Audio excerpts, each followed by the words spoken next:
Bueno, buenas tardes a todos, ¿cómo les va?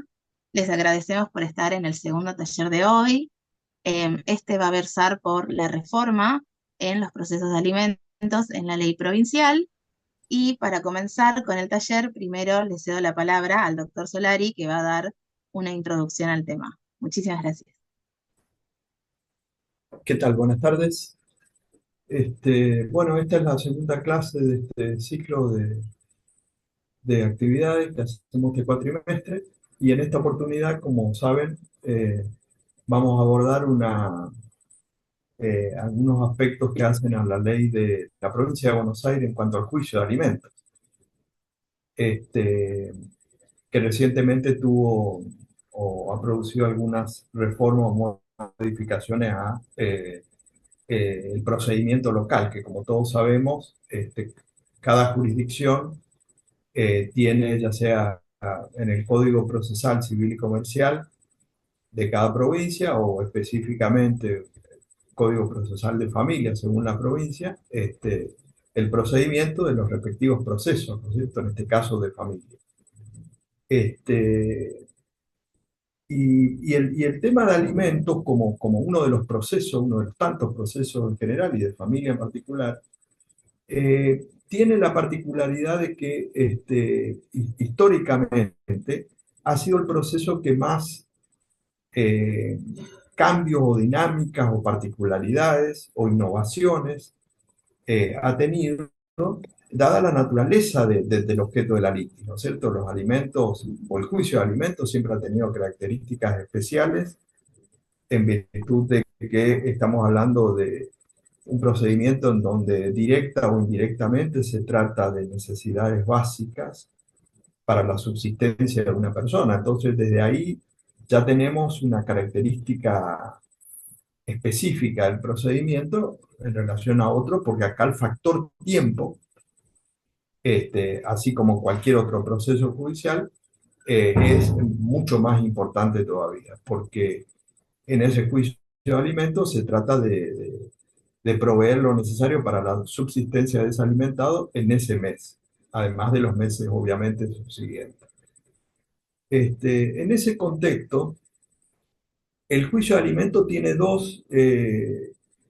digamos, dos grandes problemáticas que ha atravesado siempre el derecho argentino, que es, uno es la sustanciación propiamente del proceso o el juicio de alimentos, y la otra gran problemática es la ejecución y el cumplimiento de la prestación. Teniendo en cuenta este último aspecto, que justamente el juicio de alimentos es de todos los procesos judiciales, incluso de cualquier fuero, la sentencia de alimentos es la sentencia más incumplida. Es decir, tiene la característica particular de que luego de haber atravesado todo un proceso judicial, en este caso de alimento, y de haber obtenido una sentencia determinándose no solamente el obligado, sino el contenido de la prestación, por distintas circunstancias, el alimentante no cumple con la sentencia. Y entonces es un tema que, tanto en el derecho de fondo como en el aspecto procesal y la jurisprudencia, ha tenido que abordar como realidad de una problemática, por eso decía que ha existido siempre, digamos, que no es de un tiempo o un momento determinado. Eh, y hay un aspecto que aborda esta ley provincial que tiene que ver con lo que se conoce, uno de los aspectos que aborda, digo, y que voy a hacer referencia brevemente, es lo que se conoce como alimentos provisorios. Eh, en realidad los alimentos, los llamados alimentos provisorios, nació en la jurisprudencia de hace más de 100 años como medida cautelar, que en realidad es una medida cautelar. En el siguiente contexto, que está relacionado con lo que decíamos anteriormente. Cuando se tiene que atravesar un proceso judicial, obviamente está el factor tiempo y en este caso particular para determinar el monto, primero para determinar él o los obligados, y segundo, fundamentalmente, para determinar, que es una de las problemáticas del juicio de alimentos, con respecto a la prueba, la capacidad económica del alimentante para determinar el monto concreto, si tiene que pagar 10 pesos, 20, 30, 40. Y entonces esto conlleva obviamente todo un proceso judicial con tiempos y etapas lógicas como cualquier otro proceso, y más allá de ser un proceso especial. Y en ese contexto entonces, a principios de 1900, obviamente vigente todavía el Código de Vélez, en los procesos o juicios de alimentos, fundamentalmente respecto de los padres o los progenitores que debían que dar alimento a los hijos menores de edad, en los casos habitualmente en que la madre en representación del hijo menor de edad demanda al otro progenitor por alimento, la jurisprudencia de Capital Federal, entonces la antigua Cámara Civil Primera y la antigua Cámara Civil Segunda de Capital, comenzaron a aceptar o incorporaron, digamos, en el proceso, este, lo que es una medida cautelar para fijar alimentos provisorios, dado la circunstancia de que en ese proceso debía determinarse quién o quiénes eran los obligados y fundamentalmente la prueba de la capacidad económica para determinar en la sentencia lo que tiene que pagar, el quantum de la prestación. Y entonces, dada que la naturaleza del juicio de alimentos tiene que ver con estas necesidades básicas de subsistencia inmediata, entonces la jurisprudencia incorpora como medida cautelar, en realidad, la fijación de una cuota, por eso provisoria, mientras se sustancia el respectivo proceso, teniendo en cuenta que esa cuota hacía a la subsistencia del alimentado durante ese mes. Y por eso es que en general el monto era básico, sin perjuicio de lo que después se determine, teniendo en cuenta de que al tener que atravesar todo este proceso judicial, conllevaría un mes, 2 meses, 3 meses o 4 meses. Y entonces, mientras tanto, regía como medida cautelar estos llamados alimentos provisorios. Eh, bueno, en ese contexto, entonces, la jurisprudencia después, a través de los años, fue aceptando e introduciendo esta medida cautelar, no solamente respecto de hijos menores de edad, sino cualquier otra hipótesis del alimentado como juicio de alimento, digo, en cualquiera de las fuentes obligacionales. Y ya obviamente se hizo o se aceptó mayoritariamente esta posibilidad. Ahora, en ese contexto jurisprudencial, nos encontrábamos allá por la década del 70, el 80, aún del 90, con criterios jurisprudenciales de cada juzgado, en la cual en algunos juzgados era más flexible para establecer esta cuota provisoria como medida cautelar y otra era más exigente. Entonces, había juzgados que no hacían lugar o retardaban para la cuota, para los llamados alimentos provisorios, como se empieza a conocer, y otro era más semiautomático. Y en ese contexto entonces estaba la variedad jurisprudencial. Pero ya en los últimos 30 años, se puede decir, la jurisprudencia mayoritaria tiende a hacer lugar a estos alimentos provisorios. En ese contexto, el Código Civil y Comercial en el 2015, ya hace 10 años, el nuevo código, digamos, incorpora esto bajo el nombre de alimentos provisorios. En el artículo 544 del código, que dice: desde el principio de la causa o en el transcurso de ella, el juez puede decretar la prestación de alimentos provisionales. En este sentido, se incorpora legislativamente en el derecho de fondo, ya, es decir, Código Civil y Comercial, esto que se conoce como alimento provisorio, que es una medida cautelar. Claro, el punto es que el código, digamos, no hizo más que eh, explicitar algo que estaba en la jurisprudencia, pero que mantiene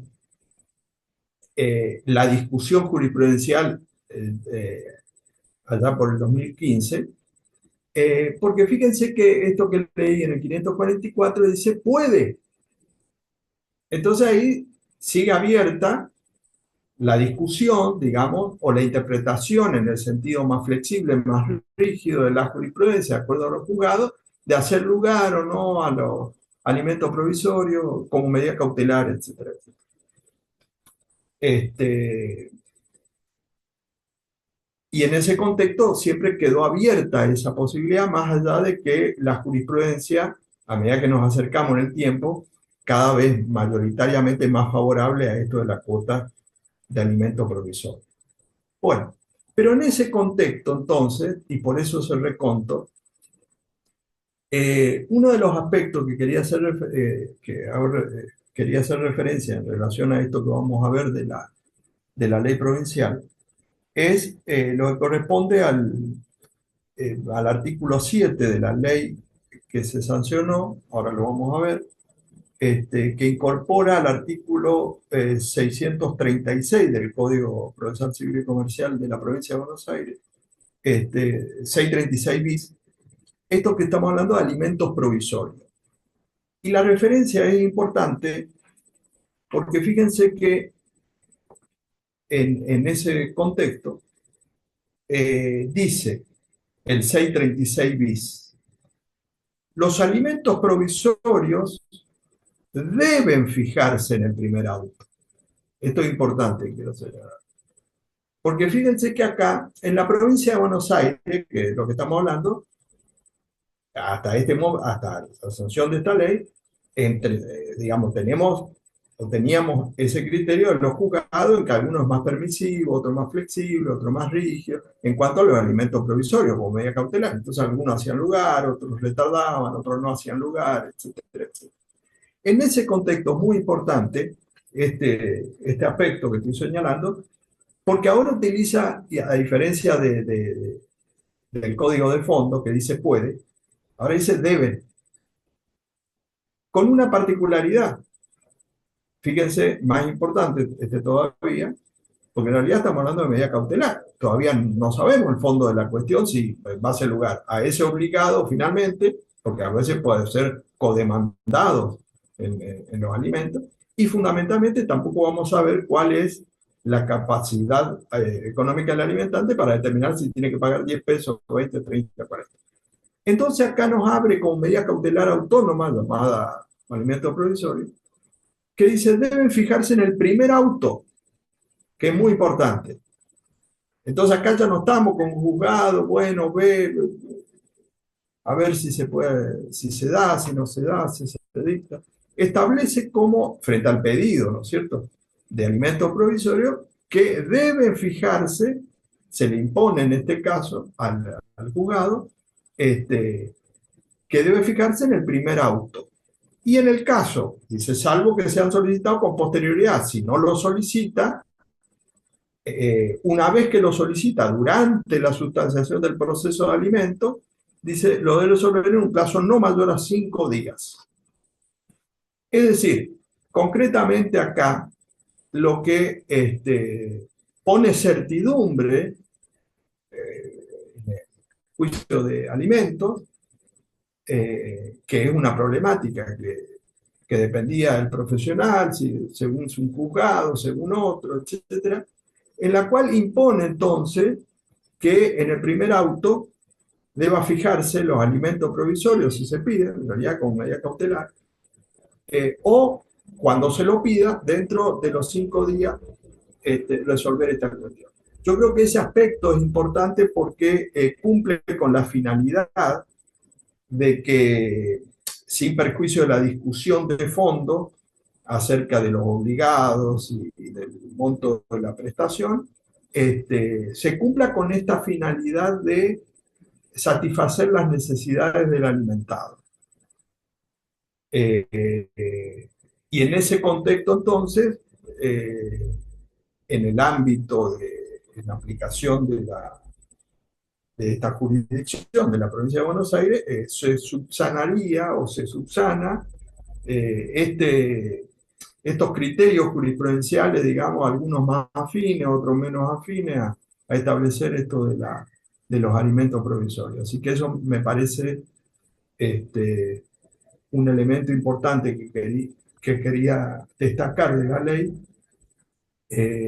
y en ese contexto entonces adquiere trascendencia esto que se llama, no sé si bien llamado alimentos provisorios, porque en realidad es una medida cautelar. La ley o las leyes de ahora llaman alimentos provisorios por contraposición a los alimentos definitivos, que serían los que se sustancian o que quedan fijados en una sentencia, que tampoco son definitivos en sentido literal, porque como sabemos los alimentos siempre puede haber incidentes de aumento, reducción, y por lo tanto todos los meses legalmente podría plantearse ya sea el aumento o la reducción. Pero bueno, procesalmente siempre se ha distinguido entre los llamados alimentos provisorios y definitivos. Los provisorios serían estos que estarían dados como medida cautelar, y los definitivos serían los que ya son fijados en razón de la sustanciación de ese proceso de alimentos con la respectiva prueba en ese sentido, ¿no? Así que bueno, eso este, quería hacer referencia, que me parece muy importante para los que están en la jurisdicción de la provincia de Buenos Aires, que no van a tener que atravesar los abogados, digamos, ya esa discusión o esa situación que siempre dependía de cada juzgado, ¿no? Así que bueno, seguimos con Matías y Carolina, si les parece. Exacto. Bueno, Bueno, muchísimas gracias, doctor, por su excelente disertación. Antes de comenzar, quería hacer unos avisos de cuestiones administrativas. Como saben, este es el segundo taller del octavo ciclo de workshop. Para poder obtener su certificado, ahora en un rato les vamos a estar enviando por el chat un formulario de Google que tienen que rellenar. Esa es la forma de acreditar su asistencia. Por favor, les pedimos también para reservar sus datos privados que no los pongan en el chat porque la única forma de acreditar la asistencia es por medio del formulario de Google, ¿sí? Igualmente, además también, luego de finalizado el taller, es que van a poder obtener tanto el PowerPoint que va a usar uno de los expositores como el fallo al que va a hacer referencia la otra expositora, lo van a poder obtener también en una carpeta de Drive por si lo quieren utilizar. Y por último, como último aviso parroquial, los queríamos invitar al Foro Internacional de Familia y Sucesiones, que es el 6 de junio de forma presencial en la Facultad de Derecho. Igualmente, luego les vamos a ir también pasando, informando por el mail todo lo que tenga que ver con los expositores, el cronograma y demás, pero bueno, para que ya lo vayan sabiendo. Ahora sí, ya con todos los avisos parroquiales finalizados, le cedo la palabra al doctor Villarreal Matías. Muchísimas bueno, gracias. gracias Ailén, muy buenas tardes a todos y todas. Me alegra este espacio, agradezco al doctor Solari y también a Ailén por tu participación siempre tan amena. Bien, no sé si ahí podemos poner el PowerPoint que tenía preparado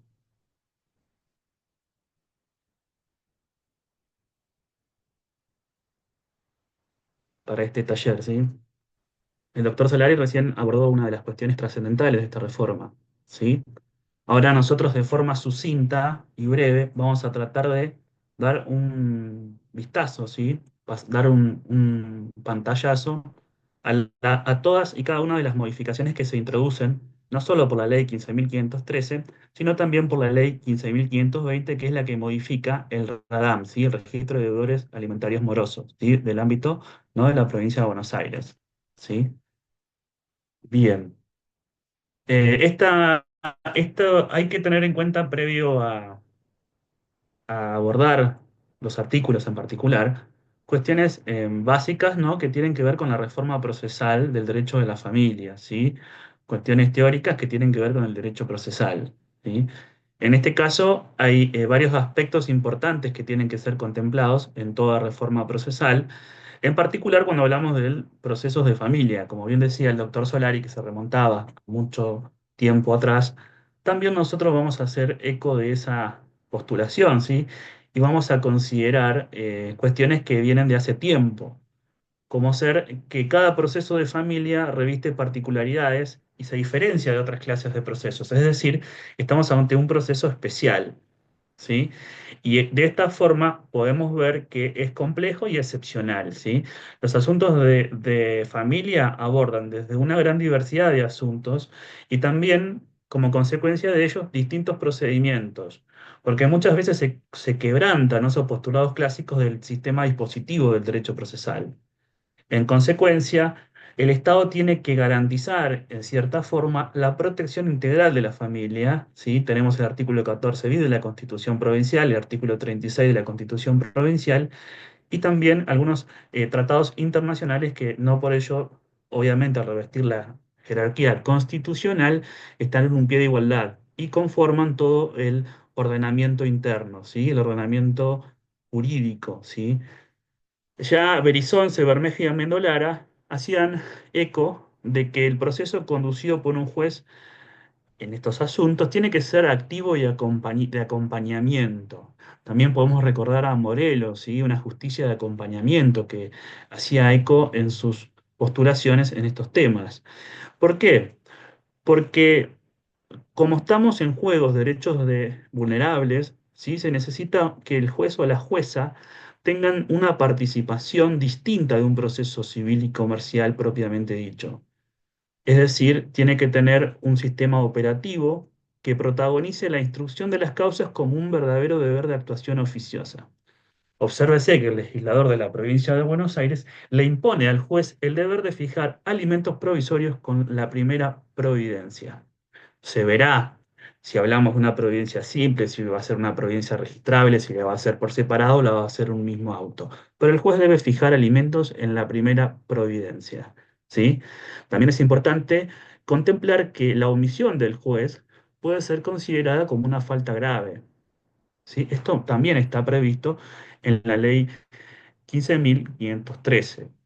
En este sentido, voy a acudir a opiniones de jueces que ya no están, pero que han dejado su legado, como fue el doctor Negri de la Corte Provincial, que ya en el año 2002 decía lo siguiente, refiriéndose, ¿no?, al proceso de familia.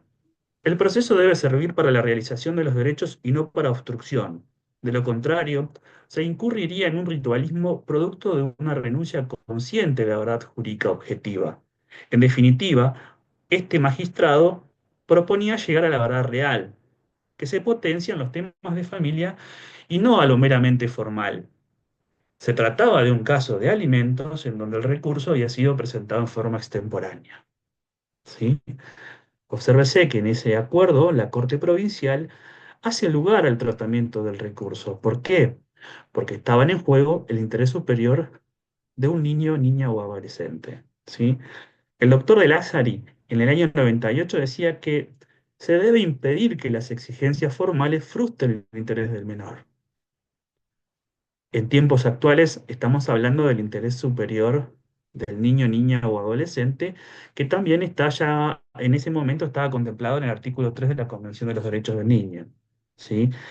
Otro magistrado muy elocuente en estos asuntos era el doctor Petitiani, ¿sí?, que manifestaba que el sistema dispositivo sufre una limitación en cuanto a la disponibilidad del derecho material.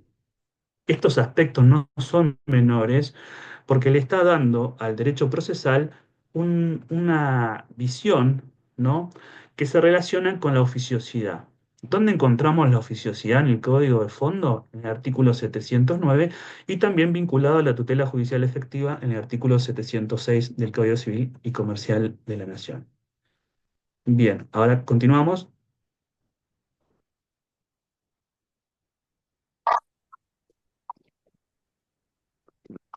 Bien, ¿qué se busca con toda reforma procesal? Facilitar el acceso a la justicia, procurar una tutela judicial efectiva, instrumentar el proceso de modo tal que se permita garantizar adecuadamente el servicio de justicia, procurando un lenguaje breve, simple y claro. ¿sí? Después, obviamente, abordaremos si el proyecto, como salió de la legislatura provincial, cumple con estos estándares mínimos, ¿sí? Y acá me detengo y me retomo lo que el doctor Solari decía, que se remontaba a más de 100 años atrás.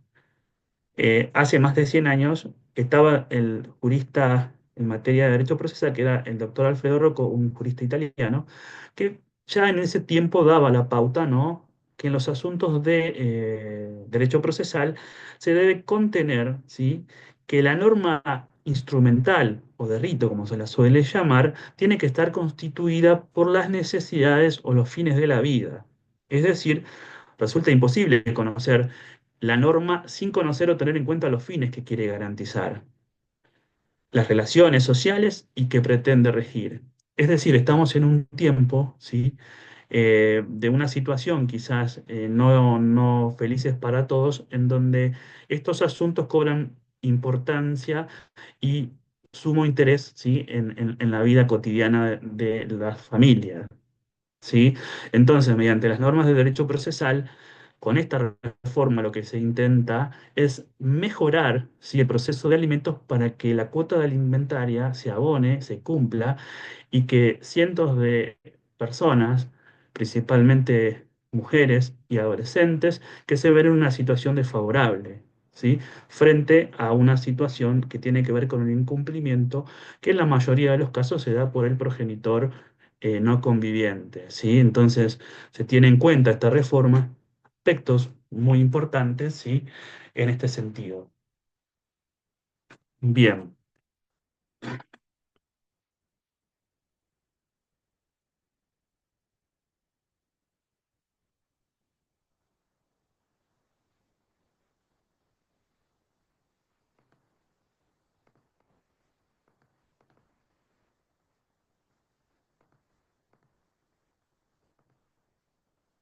vamos a los fundamentos de la ley 500.513, ¿sí?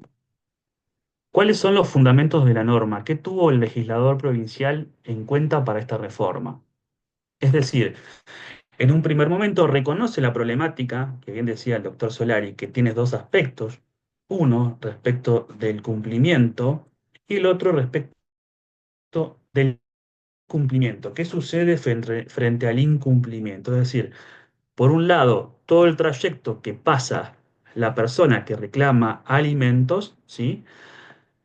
Durante el proceso. Y luego, ¿qué sucede después, una vez que obtiene esa sentencia? El legislador provincial o la legisladora, es decir, la legislatura provincial, visualizó la problemática con perspectiva de género, consideró informes y estadísticas. Honestamente, los datos son alarmantes.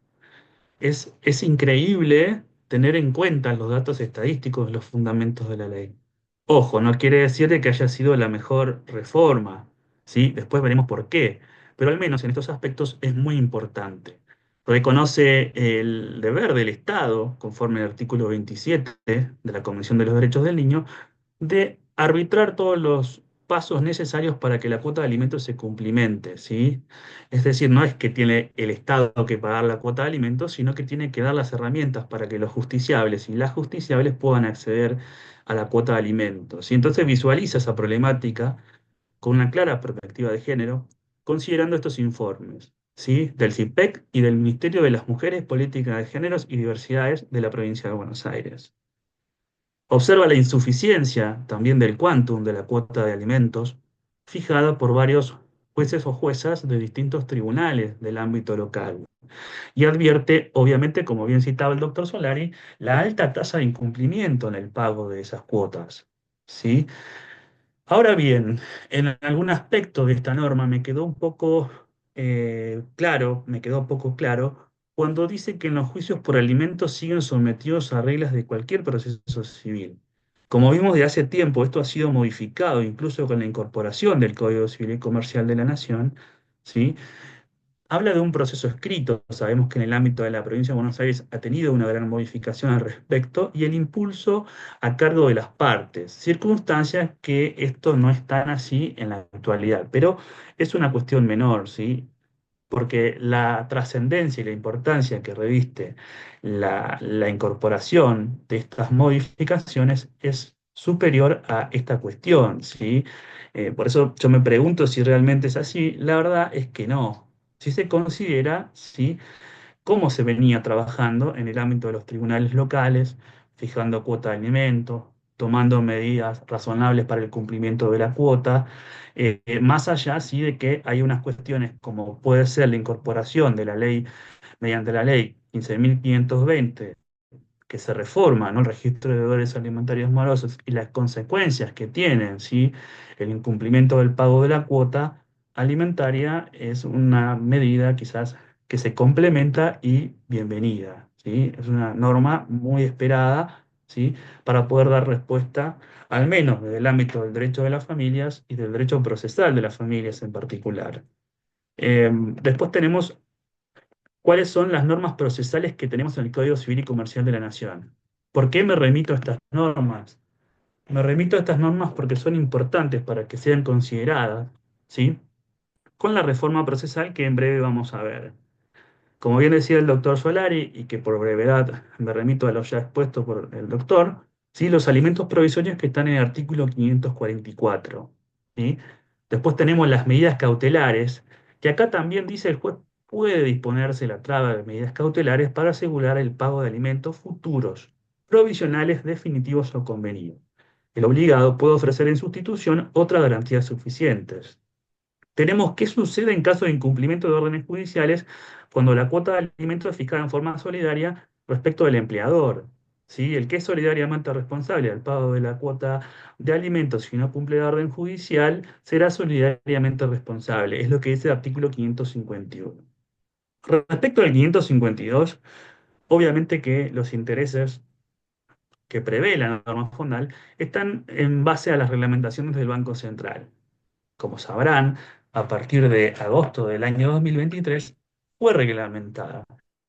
Sin embargo, vemos que los tribunales provinciales siguen fijando de acuerdo a la tasa activa que fije más alta del Banco Provincia. Al menos es lo que he visto en la jurisprudencia. Sin embargo, eso no quita de que se aplique otra resolución de acuerdo al Banco Central, ¿sí? Que en definitiva, ¿qué es lo que prevé la resolución del Banco Central? Que se tiene que pagar la tasa más alta que se prevea para aquellos clientes que no tienen banca, ¿sí? Es decir, para aquellos clientes cuya tasa va a ser mucho más alta porque no tienen acreditados los ingresos, ¿sí? Bien. Otra de las medidas otra importante, otro artículo muy importante y que van a ver que cobra relevancia respecto a la reforma es el artículo 553, que dice otras medidas para asegurar el cumplimiento. Es decir, el juez puede imponer al responsable del incumplimiento reiterado medidas razonables para la eficacia de la sentencia. Es decir, que esta norma autoriza al juez local a que fije toda aquella medida que considere razonable para que esa cuota sea pagada en tiempo y forma y que esa mamá no tenga que padecer todo lo que conlleva el incumplimiento de esta obligación derivada de la responsabilidad parental. Hay dos artículos importantes. El artículo 558, que establece el estándar jurídico o el objeto de lo que sería un juicio de alimentos derivado de la responsabilidad parental, que es que ambos progenitores tienen la obligación y el derecho de criar a sus hijos, alimentarlos y educarlos conforme a su condición y fortuna, aunque el cuidado personal esté a cargo de uno de ellos. Esto se relaciona con el artículo 660, ¿sí?, que es que el cuidado personal debe ser monitorizado o calculado o ser tenido en cuenta, ¿sí?, como una forma, ¿sí?, de contemplar la cuota de alimentos. Y en el contenido que está en el artículo 659 están todos aquellos aspectos que contemplan la cuota alimentaria. ¿Qué vemos en la jurisprudencia? Que al momento de fijar la cuota provisoria no se hace una distinción respecto del contenido que debe tener la cuota de alimentos, como lo que sería la tutela anticipada, ¿sí? Es decir, se aplica el 544 como si se tratase de parientes. Entonces, se trata de cumplimentar o que la cuota contemple aquellos alimentos, ¿sí?, que tienen que ver con lo que no puede ser postergable, ¿sí? Tratar de satisfacer las necesidades básicas impostergables, dicen muchos tribunales, ¿sí? Cabe preguntarse de hacer eco en este sentido y ver la posibilidad de que lo que se tiene que procurar en realidad es desde el inicio del juicio de alimentos, que la obligación que sea derivada de la responsabilidad parental contemple que no solo debe tenerse en cuenta los aspectos que son impostergables, sino también todos estos otros aspectos, porque recaen sobre la mamá o sobre el papá también, ¿no? Que se ocupa del cuidado cotidiano del hijo o de la hija o el adolescente, ¿sí? Seamos en este sentido claros de que cuando ustedes argumenten en petición, una petición de cuota alimentaria, deben tener en claro esta distinción, que por un lado se puede peticionar la cuota de alimentos provisorios como tutela anticipada, que tampoco causa ningún perjuicio al progenitor. ¿Por qué digo esto? Porque ya es doctrina legal de la Corte de la Provincia de Buenos Aires que las diferencias que surjan por cuotas devengadas y no percibidas durante el proceso se le aplica la tasa activa. Es decir, que si la cuota es mayor, obviamente con los elementos que se puedan acompañar, o también, como introdujo la reforma, aquellos índices que dan ciertas pautas objetivas para la fijación de la cuota provisoria. Bien, dicho esto, ahora nos metemos de fondo en la reforma al Código Procesal Civil y Comercial de la provincia de Buenos Aires. Primera reforma. El primer aspecto, perdón, de la reforma. Tratar de reducir los plazos.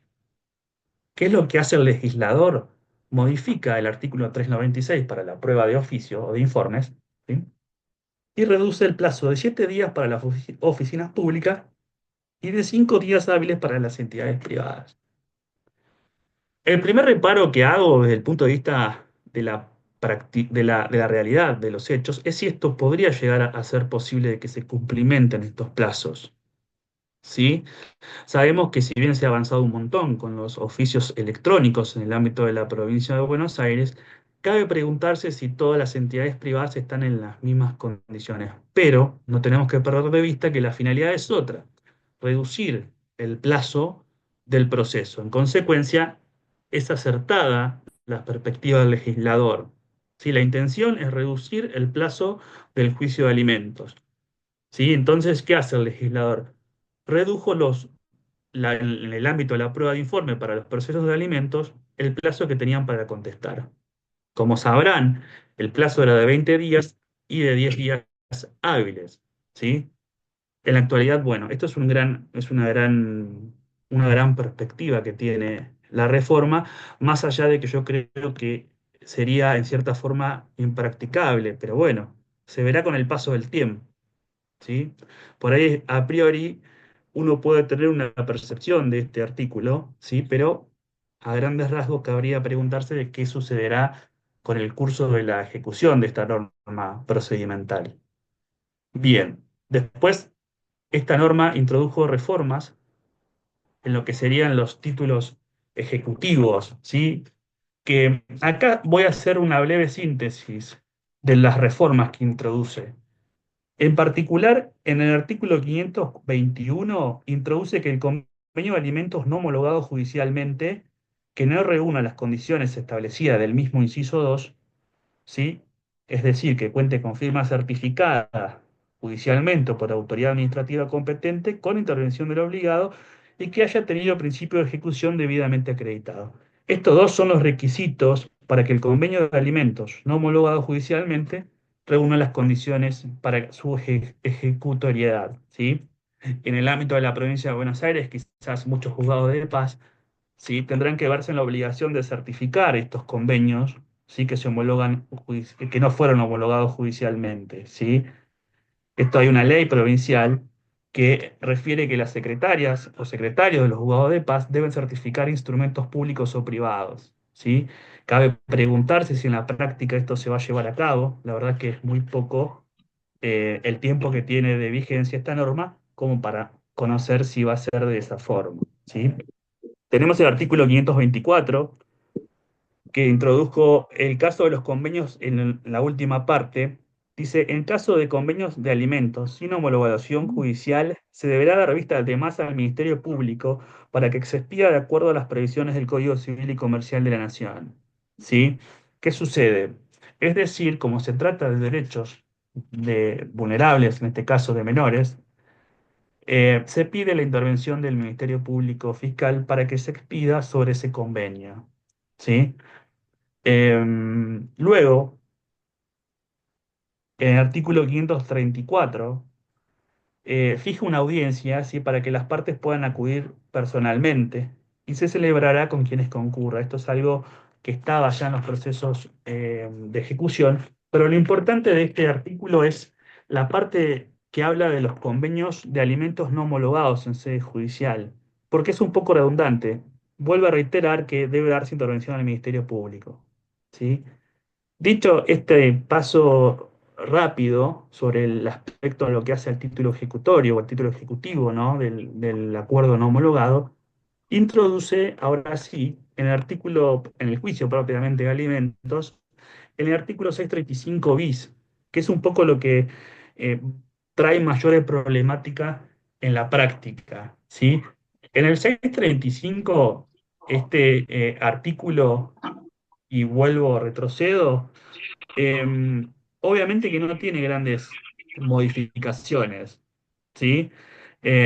Por eso nos parece importante, por el breve tiempo que tenemos, de abordar el artículo 635 bis, que fíjense lo que menciona.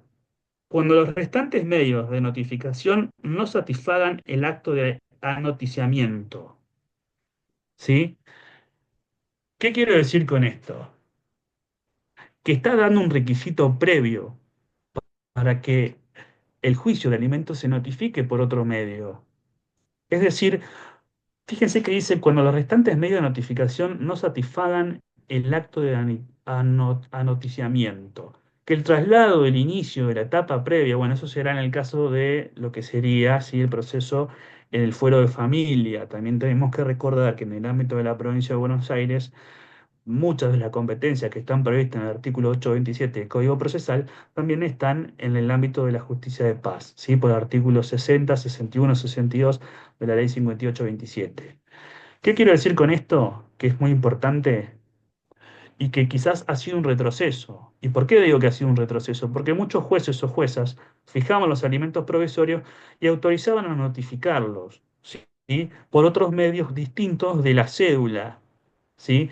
Por el bien que pretende tutelar. Es decir, los alimentos provisorios tienen que ser impostergables. Cuanto antes llegue al ámbito de conocimiento del obligado al pago de la cuota de alimentos, es mejor. Incluso el obligado al pago no puede alegar de que ello va a traer alguna problemática o algún perjuicio, sino todo lo contrario, porque la obligación nace desde el momento mismo en que se es padre o se es madre, ¿sí? Entonces, fíjense que luego esta norma dice que qué providencias, ¿sí? se tienen que notificar y habla del traslado de la demanda, de la etapa previa y los documentos que se acompañen, la audiencia preliminar, la decisión que disponga alimentos provisorios en función de lo normado por el artículo 636 bis o cualquier otra citación o notificación a la demandada. ¿Sí? Sea realizada mediante una utilización del servicio de comunicación a través de aplicaciones o plataformas de mensajería instantánea, siempre que importe su primera intervención en el proceso, según la reglamentación que realice la Suprema Corte de Justicia y el demandado no se encuentre inscrito en el registro de domicilios electrónicos. Después trae un problema más grave, porque habla para su diligenciamiento que se llevará a cabo con la intervención del actuario, se utilizará el teléfono celular. Es decir, en otras palabras, es como que de cierta forma puede pensarse de que se convierte al juzgado en un call center y el funcionario judicial llama por teléfono.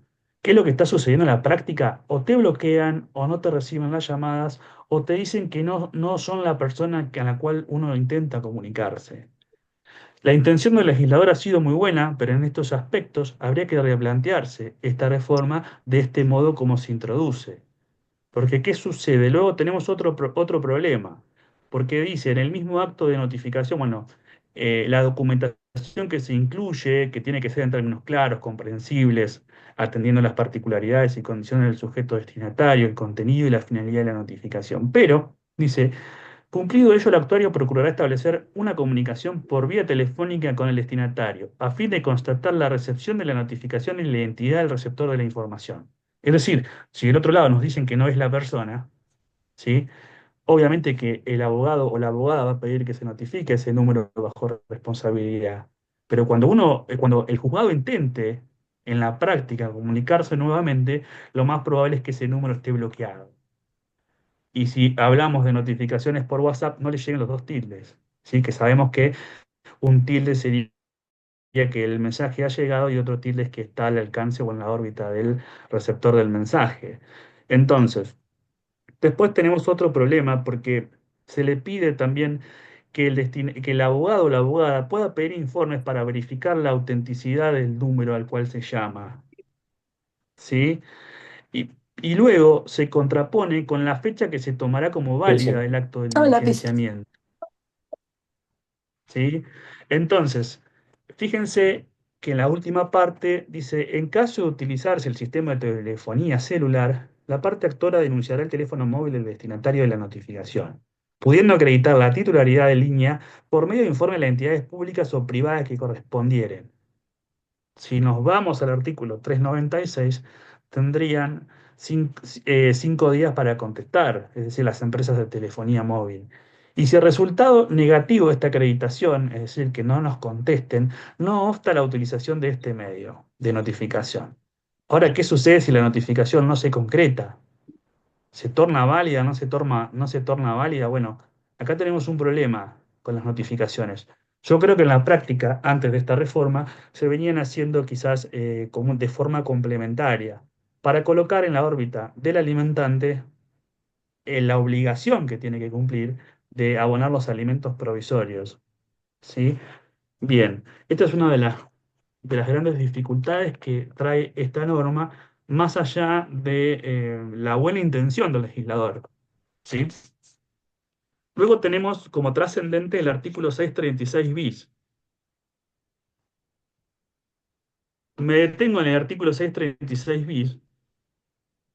En parte, lo que ya explicó con excelente, como siempre, el doctor respecto de los alimentos provisorios. Pero obsérvese que tenemos que notificarlos por los medios tradicionales y una vez que agotamos todos los medios tradicionales, de acuerdo a cómo quedó redactada, recién podemos utilizar el método por vía de telefonía celular o de comunicaciones, ¿sí? Cabe preguntarse también si nos remitimos al artículo 143 del Código Procesal, si tenemos que agotar todos esos medios, es decir, carta documentos o también en caso de que se frustren, si tenemos que publicar edictos. La norma no lo dice, ¿sí? En consecuencia, cabe preguntarse, eso seguramente se va a dar en la práctica, a ver qué sucede. Pero, obviamente que también está íntimamente relacionado con la incomparecencia injustificada. Es decir, ¿qué va a hacer el juez o jueza que se encuentre frente a una situación que se está dando en la práctica, en donde no se puede contactar bajo ningún medio al obligado al pago de la cuota de alimentos?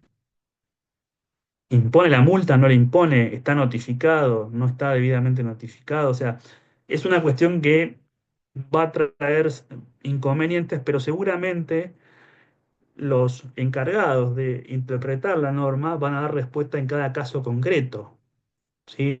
Porque el juez razonablemente puede, en el caso concreto, ¿no?, ordenar alguna medida tendiente a que se pueda notificar de alguna forma al obligado al pago. Pero volvemos a los fundamentos. Es decir, todo el paso que tiene que pasar necesariamente la persona que tiene que percibir la cuota de alimentos, que es nada más y nada menos que para los hijos, hijas y adolescentes. Es terrible. Por eso, en cierta forma, la intención del legislador es muy buena. Em, ¿Qué vemos de importante luego en la reforma o que se ha introducido y que desde nuestro punto de vista es importante considerar? En el artículo 641 de la reforma se introduce aspectos objetivos de valoración del juez, ¿sí?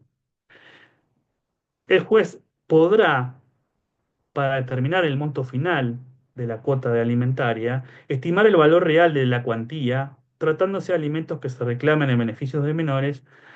Podrá tener en cuenta, dice, la canasta de crianza de la primera infancia, la niñez y a la adolescencia, establecida por el INDEC, o medición que adopte la provincia de Buenos Aires, ¿sí? Es importante porque esta es una herramienta más que se le da al juez en el ámbito de la provincia de Buenos Aires. Cabe preguntarse si es sobreabundante, porque ya muchos jueces o juezas los estaban aplicando, pero más allá de mi opinión personal, que no estoy de acuerdo con que se introduzcan este tipo de cuestiones en una norma ritual, ¿sí?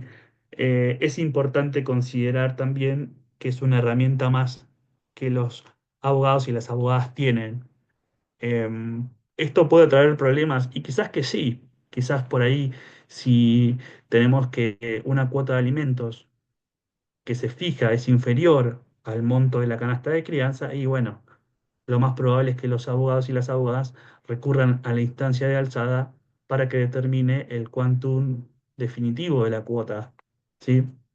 Porque puede darse el caso, y más que nada en el interior de la provincia de Buenos Aires, de que los haberes de los alimentantes no sean lo suficientemente cuantiosos como para contemplar, ¿sí? En el ámbito del índice de crianza que tiene en cuenta ciertos ámbitos de la capital federal y alrededores, y quizás por ahí no otra realidad. Pero por eso digo que cada caso concreto el juez va a evaluar el monto de la cuota, ¿sí? Y va a contemplar las particularidades de cada caso. Es decir, no son todos los casos iguales. Con esta estandarización quizás se corre ese riesgo, ¿sí?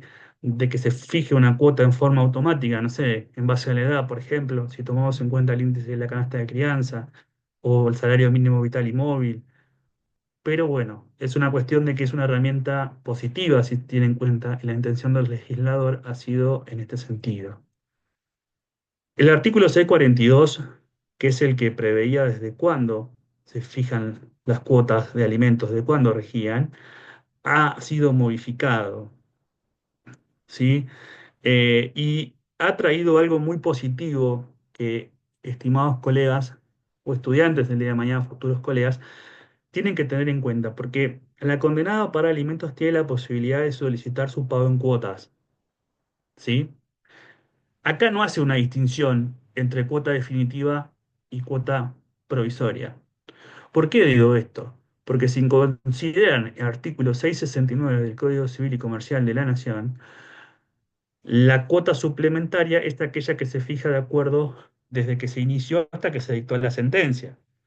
Y de acuerdo al 645 del Código Procesal local, la cuota que se debía con posterioridad tenía que hacerse en un solo pago, ¿sí? Entonces, muchas veces si tenemos en cuenta que la tasa que se tiene que abonar de intereses es la más elevada, en este caso puede ser una solución para que el progenitor al cual se le fijó una cuota muy superior, por ejemplo, puede darse el caso de que vaya a la alzada y fije una cuota mayor, ¿sí? Que esas diferencias de cuotas devengadas y no percibidas, no solo durante el proceso, sino con posterioridad, puedan ser abonadas en cuotas. Pero ojo, porque dice, la parte condenada a pagar alimentos devengados puede solicitar su pago en cuotas. ¿Sí? Puede. Bien. Otro aspecto importante de la reforma ha sido el artículo 645.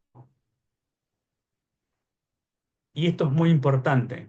¿Por qué es muy importante? Porque ustedes, como esta reforma es reciente, tienen que tener en cuenta que en toda sentencia de alimentos se tiene que transcribir esto. ¿Sí? ¿Y qué es lo que dice? El juez debe ordenar la inscripción de la sentencia incumplida ante el registro de deudores alimentarios morosos en los términos y condiciones establecidos en la Ley 13.074 e informar para su sustitución o embargo a los organismos otorgantes de prestaciones de carácter asistencial, cualquiera sea su modalidad, y a su vez puede instrumentar cualquier otra medida restrictiva. Asimismo, podrá ordenar cualquier otra medida razonable que garantice la efectividad y la ejecución de lo resuelto en la sentencia. ¿Sí? Después, cuando veamos la reforma al registro de deudores alimentarios morosos, vamos a ver que se complementa. El artículo 646 no lo entiendo. Le soy sincero, no sé cuál fue la intención del legislador. Por ahí anda circulando una ley comentada, ¿sí? Que fue publicada por la Cámara de Diputados de la provincia, pero no es clara. Cuando se tratase de alimentos debidos por el deber de asistencia entre cónyuges, se sustanciará de acuerdo con las normas de este título, ¿sí? Obviamente que sabemos que de acuerdo a la normativa fondal, la sentencia de divorcio va a salir en forma rápida o lo antes posible, ¿sí? Entonces, cabe preguntarse si se refiere a los alimentos debidos por el deber de asistencia entre cónyuges durante el matrimonio o aquellos que pueden surgir con posterioridad cumplidos los recaudos de la norma de fondo. Esto la verdad no lo entendí, ¿sí? Esto lo dejo abierto para que ustedes contemplen, ¿sí? Y básicamente esa es la finalidad del taller, dejar abierta, ¿no? Esa visión, ¿sí? Y no tomar posición a priori o de forma rápida sin tener en cuenta quizás que la finalidad del legislador por ahí ha sido otra. El 647. Acá es uno de los últimos aspectos de la reforma y con esto vamos terminando con lo que sería la reforma introducida al proceso de alimentos que parece sobreabundante porque dice, en el caso de incidente de aumento, las costas serán pagadas por la parte demandada. ¿Sí? Ustedes recordarán que en el artículo 68, párrafo segundo, el juez en el caso concreto podía eximir de costas en algunos casos o aplicar los principios generales cuando eso se tornara injusto. Entonces, en materia de incidente de aumento, quizás se refiere, ¿no?, al contemplar o reafirmar el proceso de que en materia alimentaria las costas son a cargo del alimentante. Bien, ahora nos metemos de lleno y esperemos llegar, y trataré de ser breve, respecto a la reforma incorporada por la Ley 15.520. ¿Sí? Esta norma tiene varios fundamentos y está mejor logrado los fundamentos de la norma de la Ley 15.513, quizás por una cuestión de resultar más sucinta, ¿no? Más breve, ¿sí? ¿Qué busca la norma? Bueno, esta norma responde al informe 2022 del incumplimiento de la obligación alimentaria en la provincia de Buenos Aires. Da cuenta, al igual que la ley 15.513, que se trata de un problema estructural, ¿sí? Y que profundiza las desigualdades de género. La inscripción en el RAAM, dice esta norma, dentro de los fundamentos, se encuentra dentro de las medidas disponibles para compeler al progenitor obligado al pago. También es importante qué es lo que se inscribe. Se inscribe la sentencia que no se paga y los datos de esa persona. ¿Y desde cuándo se hace efectivo de que ingresan al registro? ¿Sí? Básicamente, estos fundamentos que se preveyeron para el dictado de la actual norma tenían una de las grandes contraposiciones que tenía la norma, es que se pedían ciertas condiciones para ser incorporadas en el registro de deudores alimentarios morosos. ¿Sí? Entonces, ¿qué fue lo que incorpora la ley? Y ahí con esto terminamos lo siguiente.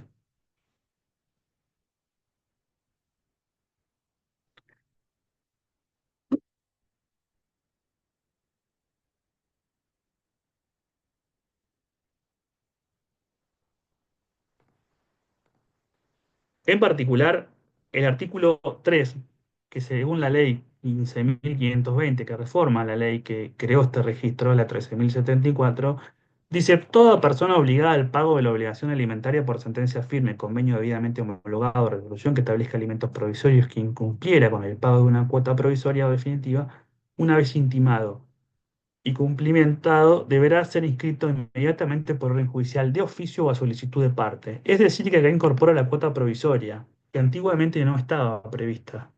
¿Sí? Entonces, y fíjense lo importante, de oficio. El juez tiene la obligación, y esto se complementa con el principio que emerge del artículo 709 del Código Civil y Comercial.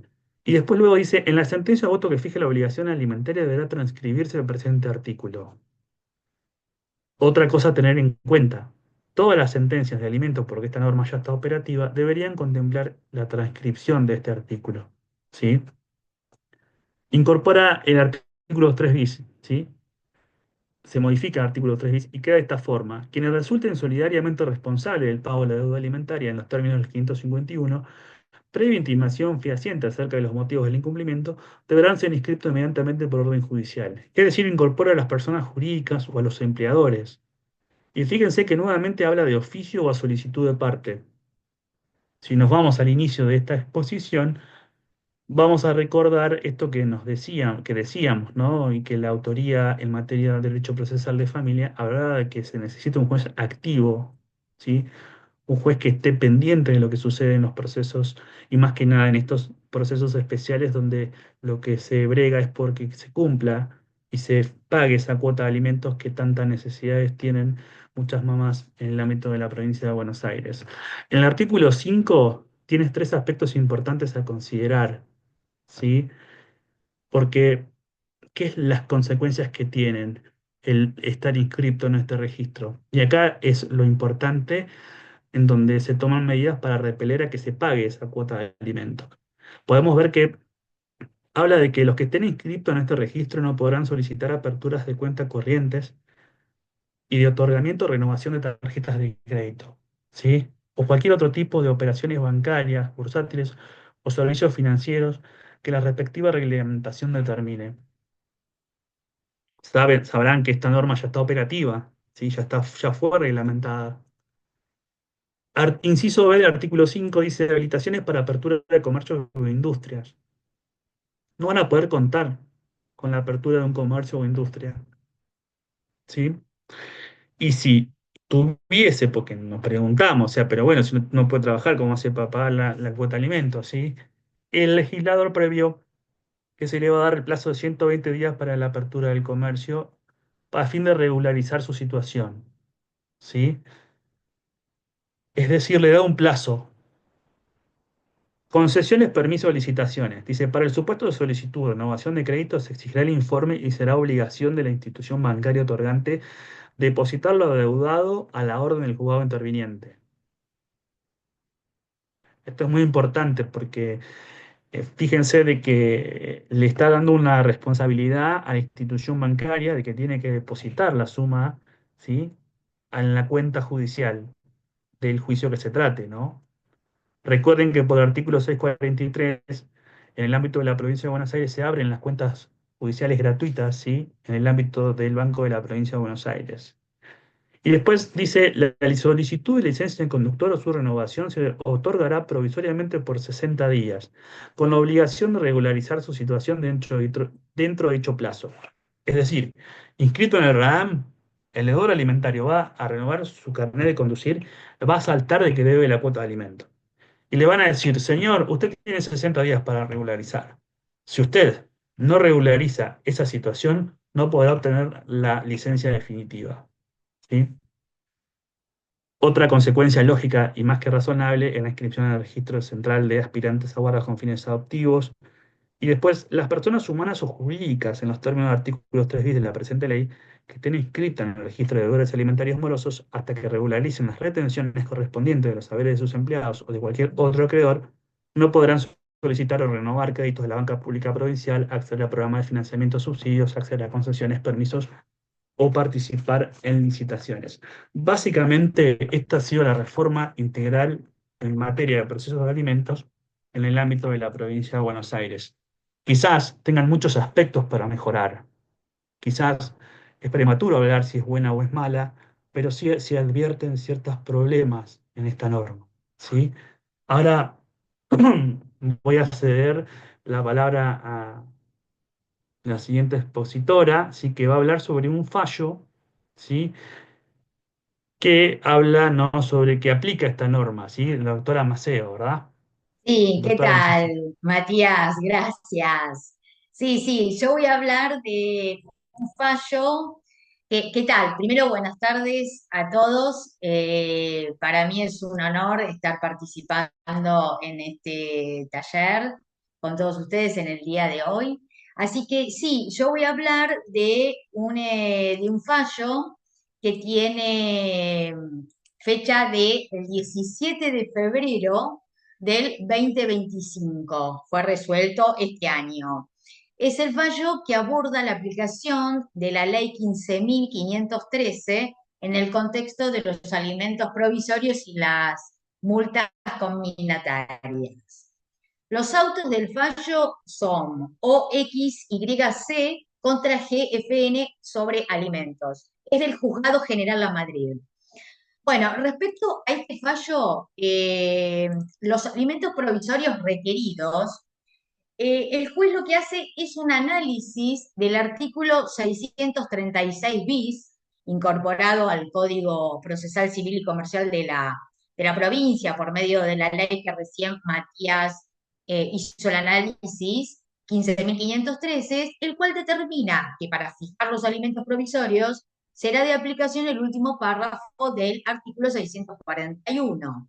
Es decir, donde se indica que para estimar el valor real de su cuantía, tratándose de alimentos que se reclaman en beneficio de menores, podrá tenerse en cuenta, entre otros elementos, el costo de crianza que surge de la canasta de crianza de primera infancia, la niñez y adolescencia que establece el INDEC, o también, dice el juez, otra medición que adopte la provincia de Buenos Aires.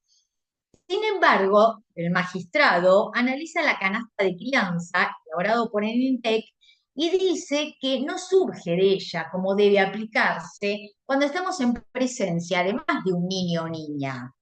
Entonces él dice que una posible solución puede ser la sumatoria de las canastas conforme a tantos hijos deban ser alimentados.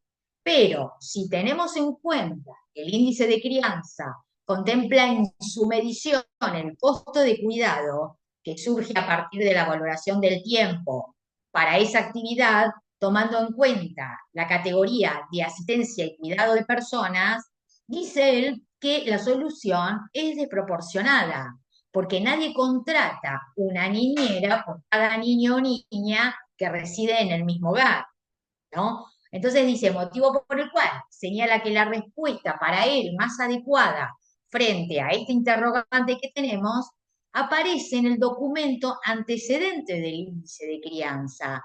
Y ese documento es el costo de consumo y cuidados de la primera infancia, la niñez y la adolescencia. ¿Qué dice este documento? Este documento dice que para medir el costo del cuidado de más de un hijo o hija, se debe considerar el tiempo de cuidados requeridos por el niño o niña que tenga mayores necesidades. Por lo tanto, esto implica que la cantidad de horas de cuidado que necesita cada niño sea según su tramo etario y asignar a eso un valor monetario.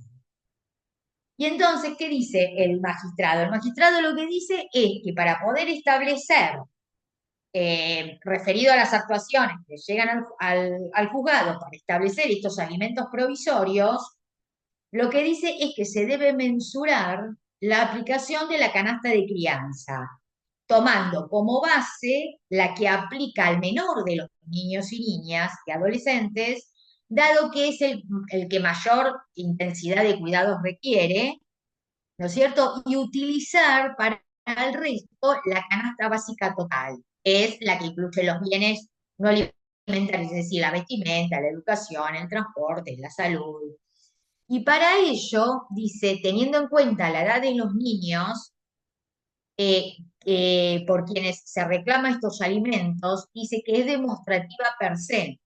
Entonces fija en calidad de provisorios para el niño M una suma equivalente al valor de la canasta de crianza para la franja etaria de 4 o 5 años, la que en febrero del 2025, cuando se dictó esta sentencia, la suma era de 388.280 pesos.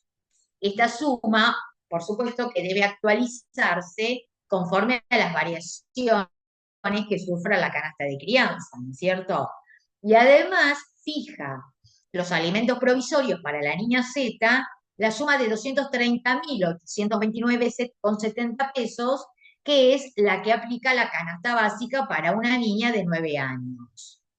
También sostiene la sentencia que se hace saber al alimentado que conforme a lo dispuesto por el artículo 636 del Código Procesal, modificado por el artículo 7 de la Ley 15.513, que recién hemos analizado, ante el incumplimiento de pago de estos alimentos, se va a aplicar la multa prevista en el inciso 1 del artículo 637, que oscila entre un valor de 10 JUS y 200 JUS.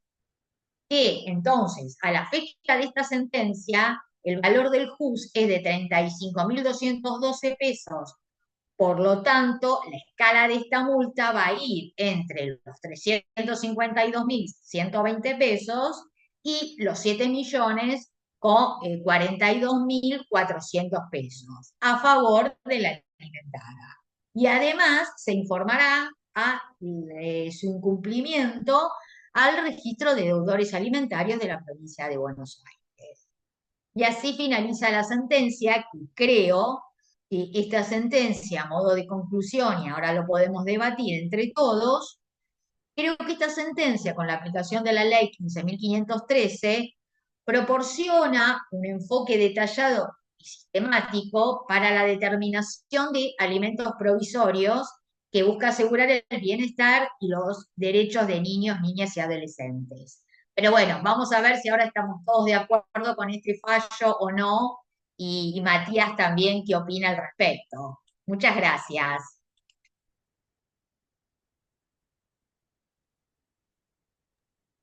Bueno, muchísimas gracias tanto al doctor Villarreal como a la doctora Maceo por sus excelentes exposiciones. Acá, una pregunta para la doctora Maceo es si podés repetir los autos de la Sí, sentencia. cómo no, ya lo repito. Los autos de la... Si quieren, después se los paso el fallo en la carpeta, si lo quieren tener. Es OXYC contra GFN sobre alimentos. Expediente 128, 25, 2024. General La Madrid. Si quieren, después se los paso. Yo lo tengo. Te los paso a Ailén y lo ponemos en la carpeta del Drive Sí, si quieren. ¿No? Bien, sí. sí, Doc, Eso disculpe era ahí. lo que iba a decirles, que igualmente no se preocupen que tanto el PowerPoint como el fallo que dieron hoy de forma excelente, los doctores van a estar en la carpeta de Drive, solamente que los subimos siempre al finalizar el taller. Como pueden ver, si ya entraron a la carpeta, ya está todo lo que se utilizó en el primer taller. Cuando este finalice, va a también estar cargado todo lo que se utilizó en este segundo. No lo subimos antes para no spoilear, pero bueno. Con respecto a los autos, no se preocupen. Y No hay después, problema. no sé Ahí, si... sí. Ailén, Ah, por ahí no sé, disculpa que si tenés, que me quedé, que es un fallo del doctor Heredia, que es juez de paz, ¿sí? Y este fallo es del ámbito del Departamento Judicial Azul, ¿sí? Un ámbito de un departamento al cual me siento representado en muchos aspectos de mi vida.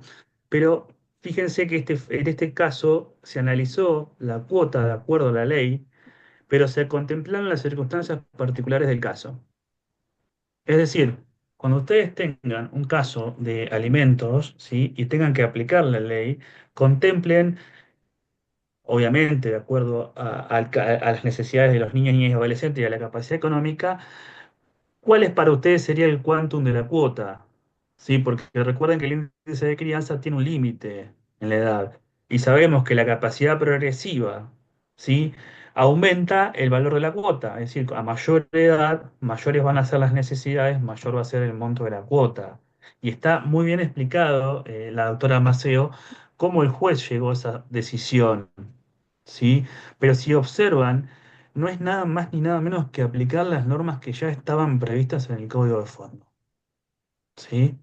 Si hacemos una interpretación sistémica del derecho de las familias y vemos la norma del Código Civil y Comercial de la Nación, y por otro lado vemos esta reforma, es como una reafirmación de algo que ya se tendría que venir haciendo. El doctor Heredia ha fijado, ha sido un juez muy activista y van a notar otros fallos también del doctor Heredia en este sentido, ¿sí? Que buscan la forma de fijar la cuota y también de que el alimentante pague.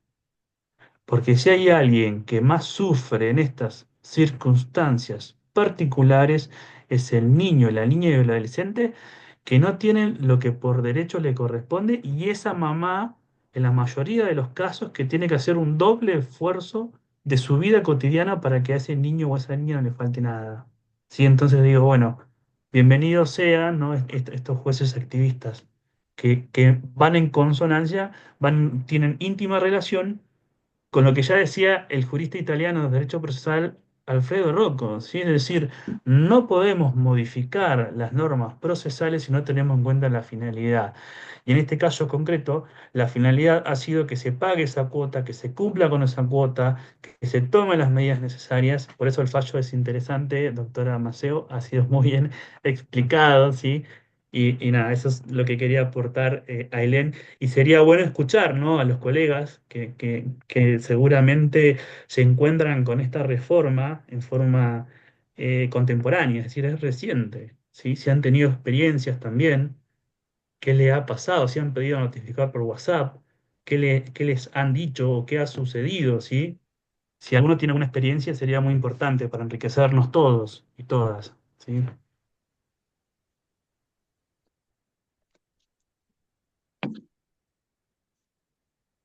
Bueno, mientras se van animando a contar las experiencias, acá igualmente la doctora Scorti le dejó una duda con respecto al artículo 552 que dice, una duda, ¿cuál es la reglamentación de los intereses del 552 que se mencionó? La reglamentación es la resolución, no sé si por ahí tienen para anotar, ¿sí? A7847 del Banco Central. A ver si me permite, se las comparto por el chat. Recording in progress. A ver si me permite cargarla. Acá. Avísenme si no la pueden abrir.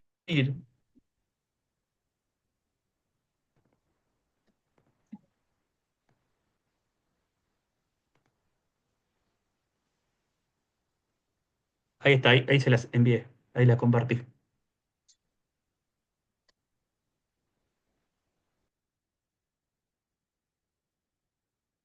A ver, es de difícil cálculo, ¿sí? El cálculo es muy complejo.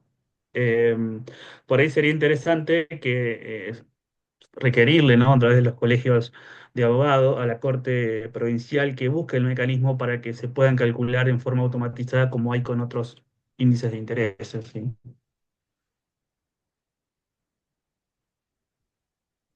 Ahí está la doctora Morales, que es de Mar del Plata y que nos dice que se está implementando con restricciones, sobre todo el uso del WhatsApp.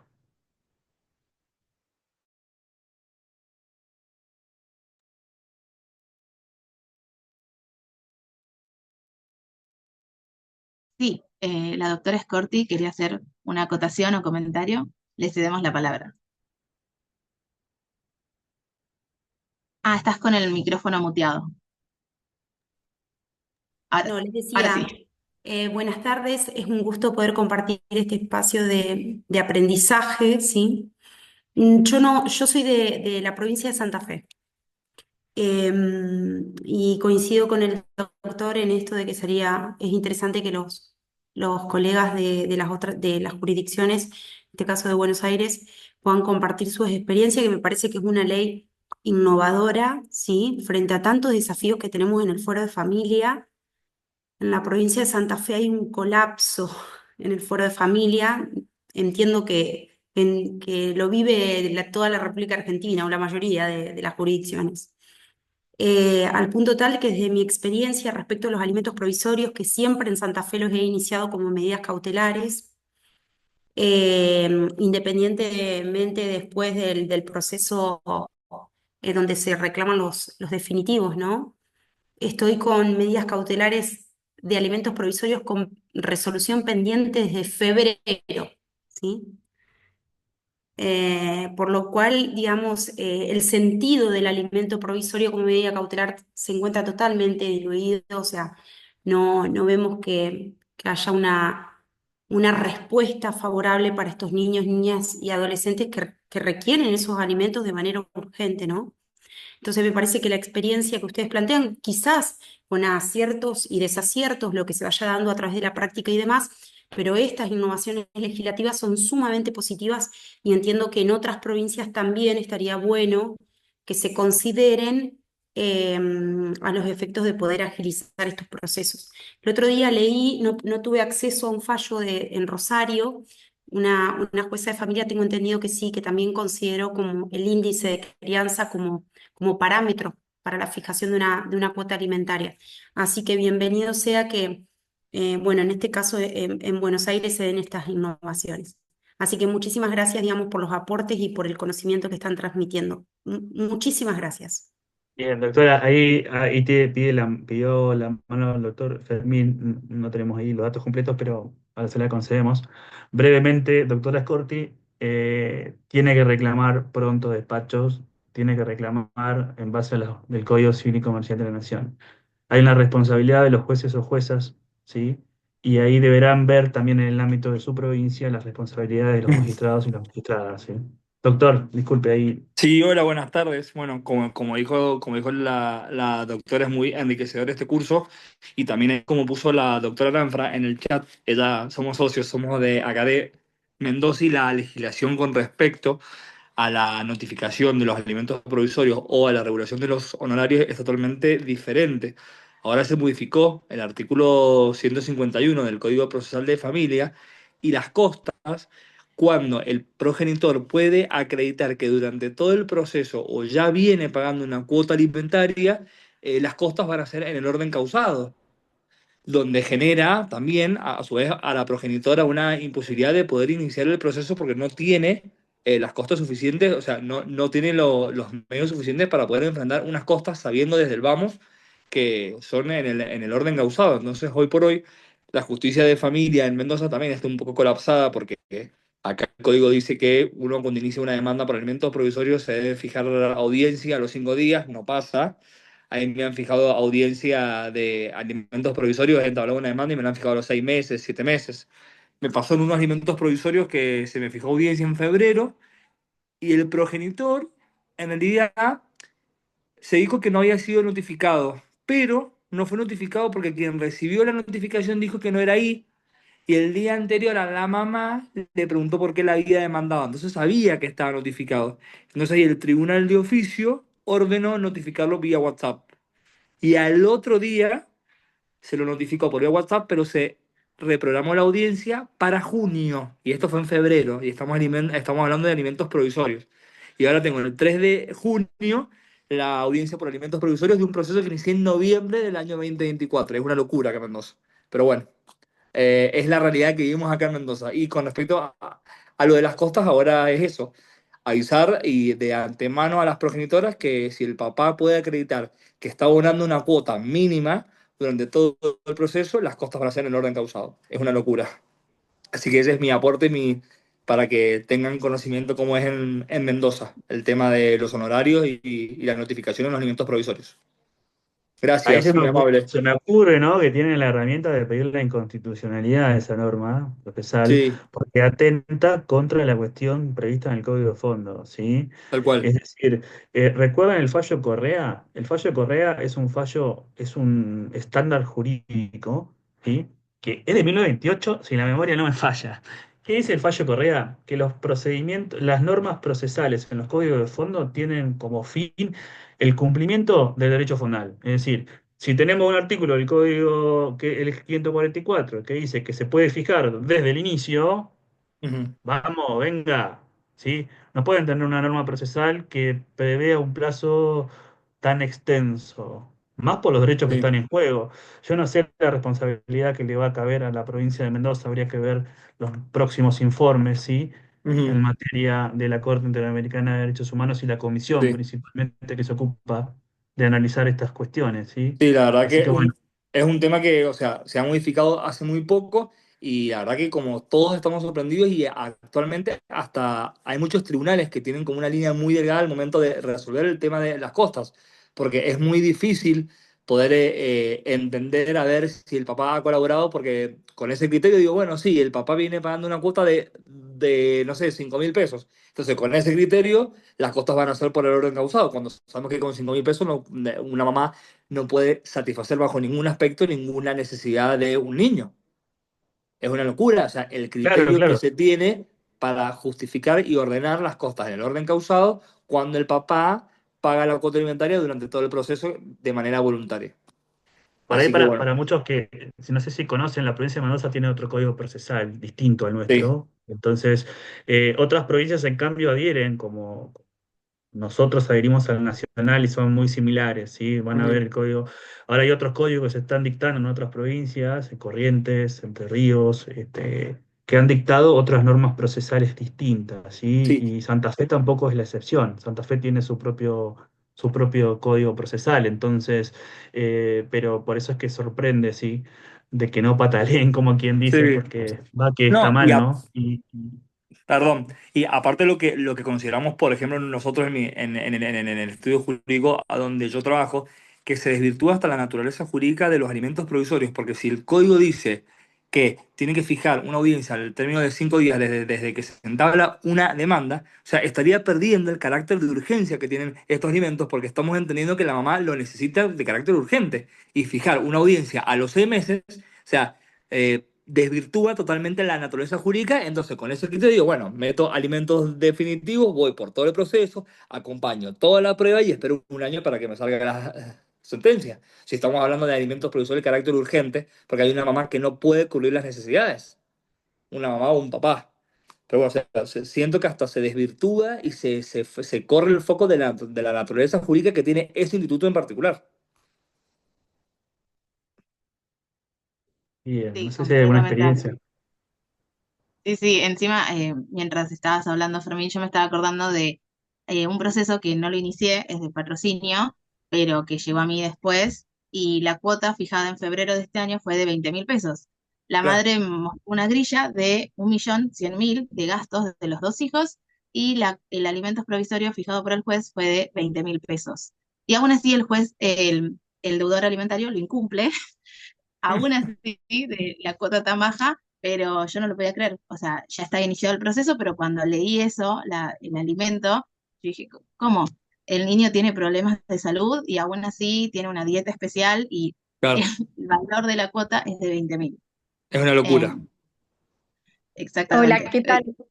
Buenas noches. Quería aportar un dato más de que, si bien no es el caso, me pasó en un régimen de comunicación urgente, donde obviamente hay que solicitar una audiencia, solicité toda la audiencia y el tribunal me dijo que no había agenda, por lo que cambió el procedimiento del régimen de comunicación urgente porque yo tuve que notificar a la mamá y la mamá contestar la demanda en un régimen de comunicación urgente porque no hay audiencia. No me podían fijar porque no había agenda libre. Así funcionan las cosas en Mendoza, donde está todo colapsado. Y también otra realidad que pasa mucho en cuanto, obviamente, a los alimentos es esto, que cuando la mamá va a consultar algo, uno le explica esto, y si llegan, y el artículo 151 modificado dice que si el papá, la propuesta del papá también se acerca a lo que propone la mamá en la demanda, también le dan lugar por orden causado. Es decir, que la mamá no solamente está en desventaja absoluto, ni siquiera aportando, invocando el interés superior del niño. En estos casos, es posible llegar a un acuerdo por orden causa, que abone el alimentante. O Qué sea, terrible. Ahí, Lucía, la doctora Arostegui también quería participar. Ahí Sí, cedemos la gracias. palabra. Eh, yo, por un lado, contar una experiencia en la provincia de Buenos Aires, en San Isidro. Yo hice un pedido de alimentos provisorios en marzo. El juzgado demoró un mes y medio en proveerlos. Eh, y tuve que presentar dos reposiciones, ¿no? Porque quería postergar el dictado de la medida cautelar al resultado de la audiencia preliminar, que es la instancia de mediación en la provincia de Buenos Aires. Eh, ¿No? Que si bien hay una reforma y hay un plazo establecido, o sea, también hay un problema, ¿no? De tener que exigirle al juzgado y de explicarle para cumplir la ley, que implica un trabajo adicional para los abogados, pero bueno, finalmente eh, el juzgado accedió. Eso por un lado. Y la otra cuestión es una inquietud que yo tengo respecto del tema de las costas por su orden, porque Yo ahora estoy patrocinando a un alimentante y como estrategia, sabiendo que las costas las va a pagar igual por ley en la provincia de Buenos Aires, me encuentro con que desde el punto de vista jurídico, la mejor estrategia es no llegar a un acuerdo. Él va a hacer una propuesta, que es la propuesta que consideramos que es la más acorde a su situación y a las necesidades de la niña. Y en caso de que la progenitora no acepte esa propuesta, es muchísimo más racional desde el punto de vista jurídico iniciar el juicio, no llegar a un acuerdo, no, si mi cliente no quiere ceder, porque si yo cedo con un porcentaje mayor que el que él quiere aceptar, pierdo la posibilidad de apelar, de que la sentencia Perdón, quizás Julieta, que te solamente... interrumpa. Ahí vas a tener un problema si vos extendés el proceso, ¿sí? ¿Cuál es el problema que vos tenés? Y esto obviamente que es una cuestión desde el punto de vista jurídica, ¿no? No sé el caso, no conozco, ¿no? Pero ¿cuál es el problema que tenés? Que las cuotas de venganza, si no percibidas durante el proceso, se le va a aplicar la tasa activa más alta. Sí, todo depende de cuál sea el resultado. El tema es, ¿no? ¿Sí? El problema Perdóname es que no. Entonces, ¿qué sucede? Si vos prolongás el proceso, la cuota suplementaria que te van a fijar, y si tienen en cuenta el índice de canasta y demás, puede llegar, corres el riesgo de que sea impagable. ¿Sí? Desde el punto de vista práctico lo digo, ¿sí? O sea, es decir, y después todas las consecuencias que tiene si tu cliente no pagara la cuota, ¿sí? Ojo, cada caso usted analizará, o sea, en caso concreto, ¿no? Pero esas son las consecuencias que uno evalúa, y por eso obviamente que son estudios jurídicos. Cada caso concreto será un mundo, doctora, ¿sí? Pero ojo con ese riesgo que se corre de los intereses. Recuerde que No, tiene como precedente la Corte Provincial que aplica tasa activa a una de las diferencias que se hubiesen. sí, pero este es un caso, o sea, es una discusión entre porcentajes, ¿no? Mi cliente ofrece un 20%, la contraparte quiere un 27%. Y yo considero que es ajustado a derecho la propuesta que él está haciendo, y en un contexto en el que yo estaría en condiciones de negociar, por ejemplo, las costas, probablemente yo le sugeriría a él que lleguemos a un acuerdo con un punto, 2 puntos, 3 puntos más de porcentaje. Pero en este contexto, él está pagando el porcentaje de alimentos que él considera que corresponde, y no sé hasta qué punto, ¿no? Las consideraciones, doctor, que usted por supuesto está planteando, que son razonables y que las tendría en cuenta, por una diferencia que es menor, no sé hasta qué punto son un incentivo para llegar a un acuerdo y no para llevar adelante el juicio. Sí, el problema, perdón, avanzando un poco más en las cuestiones de la ejecución de las cuotas alimentarias, está. Estás muteado, Mati. Perdón, ahí lo que decía es que se tiene que practicar liquidación, se tiene que dar traslado, se tiene que aprobar y se va a generar como un ciclo, ¿sí? Es que va a ser difícil de salir porque cuando el otro da en pago, ¿sí?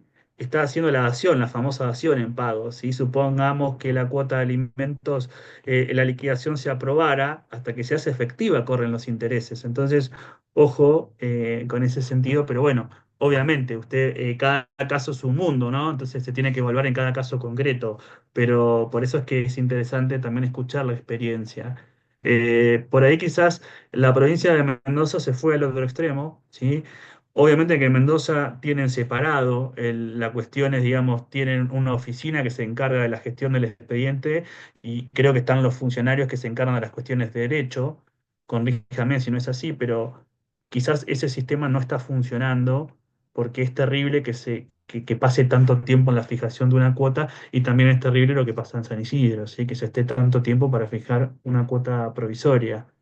Realmente es increíble con las cosas que uno se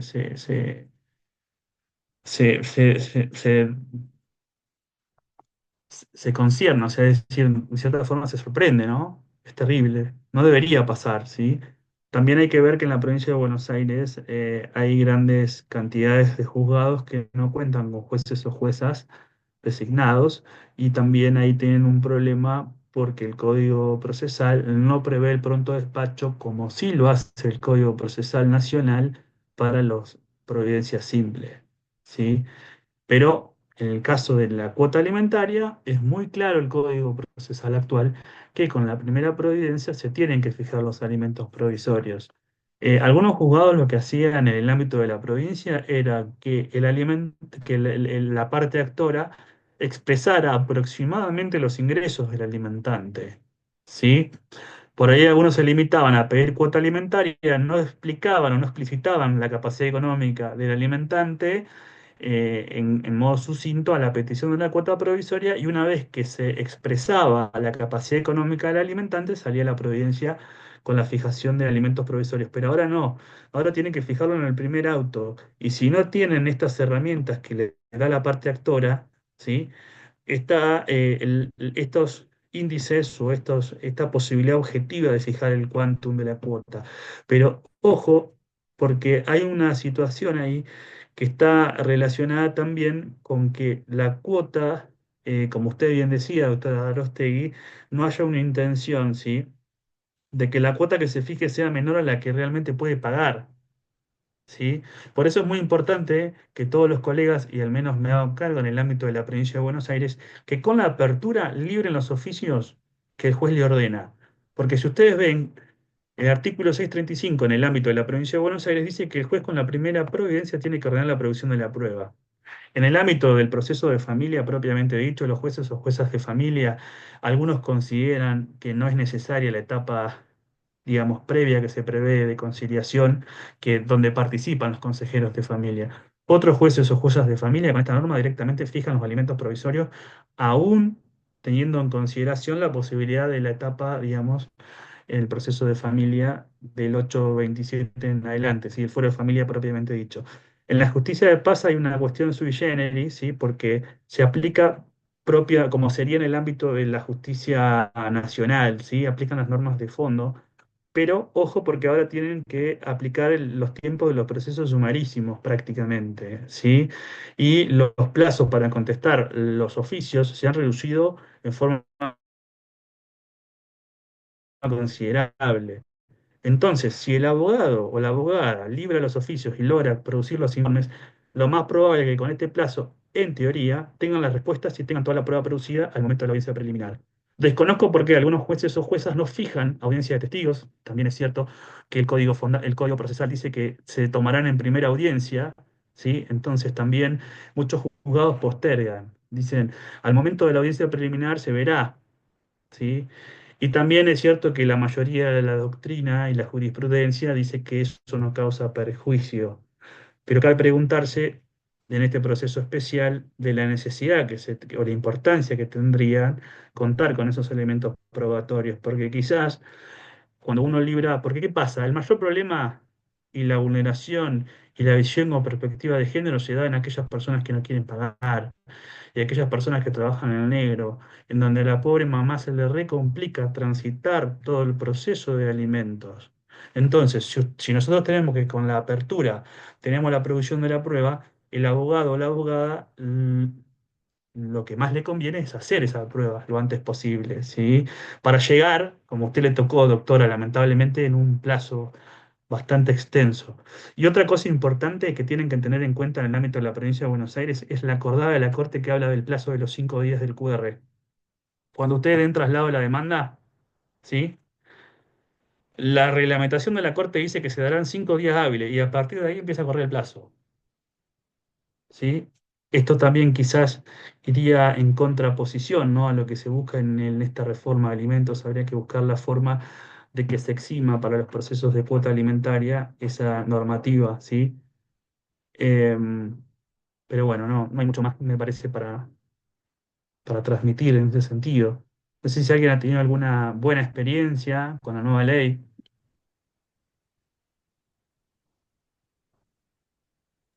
Yo considero que la mía fue buena. Invoqué la No, ley, claro, las no, dos doctora, no, reposiciones en un mes y sí. medio, me sentí muy contenta. Sí, bueno, está bien. Mire, em, obviamente que cada juzgado, digamos, como decía el doctor Solari, sí siguen por ahí algunos criterios, pero la intención del legislador ha sido la mejor, ¿sí? Pero bueno, hay otros juzgados que son muy expeditos, ¿sí? Y ya en 3 días tenés los alimentos provisorios y te dan con munición gruesa, como quien dice en criollo, para que se pueda cumplir, ¿sí? Porque acá lo único perjudicado son los niños, niñas, adolescentes y en la mayoría de los casos la mamá, que pobre, tiene que transitar todo ese proceso para reclamar alimento que nada más ni nada menos que el derecho de ver que tiene el otro progenitor, ¿sí? Y la mayoría de los casos son no convivientes, de acuerdo a la estadística que se previó en los fundamentos de la norma, son progenitores o progenitoras no convivientes y que no colaboran ni siquiera con las tareas cotidianas de los hijos y las hijas. Entonces, ¿qué pasa? Se coloca, por lo general, a esa mamá en una situación de extrema vulnerabilidad o mayor vulnerabilidad, porque no tenemos que ser necios. Cuando los niños y niñas son muy pequeñitos, prácticamente en la mayoría de los casos, tienen por una cuestión propia de la naturaleza humana que estar con su mamá, ¿sí? Y principalmente esto es avalado por las cuestiones que tienen que ver con la Organización Mundial de la Salud, que es el periodo de lactancia, ¿sí? Hay cuotas alimentarias que se reclaman con meses de vida. Y esa pobre mamá tiene que atravesar todo un proceso judicial con lo que implica el puerperio y lo que implica esa situación de extrema vulnerabilidad.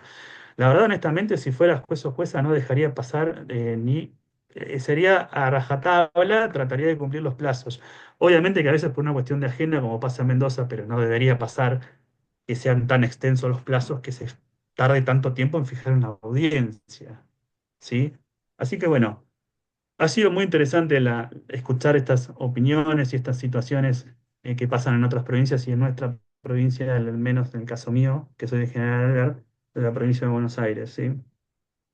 Bueno, muchísimas gracias tanto al doctor Villarreal por la exposición y después todo el debate. Muchísimas gracias también a los expositores y también a quienes compartieron toda su situación o cómo es la abogacía independiente, las distintas dinámicas. Antes de retirarnos, les vuelvo a recordar, el 6 de junio vamos a tener el Foro Internacional de Derecho de Familia y Sucesiones. Hay bastantes expositores, todo lo pueden ver en el Instagram del doctor Solari. Ahí vamos a estar subiendo tanto los flyers generales, porque hay distintos paneles, como el de vulnerabilidad, adopción, consejeros de familia también, hay uno exclusivo. También todo lo que tenga que ver con las tecnologías en los procesos de familia, que es algo que ya el derecho informático está teniendo mucha incidencia. Así que bueno, hay tanto paneles generales como después ya vamos a ir subiendo los flyers individuales para todos los que quieran y puedan presenciarlo. Este no se va a grabar, no se puede hacer de forma virtual, solo y únicamente es presencial en la Facultad de Derecho el 6 de junio de las 10 de la mañana a las 8 de la noche. Se van a poder entregar certificados tanto virtuales como en papel, si así lo prefieren. Así que bueno, ya con esto damos por finalizado el taller de hoy. Les vuelvo a agradecer a todos por su participación y más a los expositores y al doctor Solari. Muchísimas gracias. Gracias, saludos para todos y todas. Gracias, Chao, hasta luego, buenas saludos. noches. Gracias. Hasta Chao, luego. gracias. Chao. Gracias. Gracias, hasta luego. Gracias.